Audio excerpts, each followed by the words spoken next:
Nahihirapan ka bang mag-makeup na laging sablay sa ilaw? Ito na yung rechargeable vanity mirror na legit na game changer sa makeup routine mo. Meron itong CRALED, ibig sabihin nito yung Color Rendering Index. Meaning, pinapakita niya yung totoong skin tone mo. Hindi yung paglabas mo ng bahay, ibang-iba na pala yung itsura ng foundation mo. Dito, what you see is what you get. Ito rin bibiguin sa battery nito. Naka 2000 mAh to, good for up to 7 days per charge.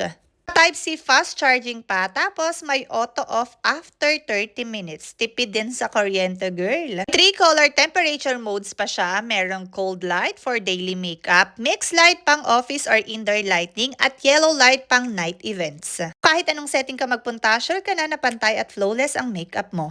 May 1% precise brightness adjustment pa. Hindi lang basta bright or dim ha, ikaw talaga ang mag-a-adjust kung gaano kalinaw. So kung gusto mo ng pro-level lighting sa bahay, yung hindi ka na magtataka kung bakit iba yung itsura mo sa labas, this vanity mirror is a must-have. Naman, kung bet mo nito, nasa basket ko na yan, pwede ka nang mag-check out.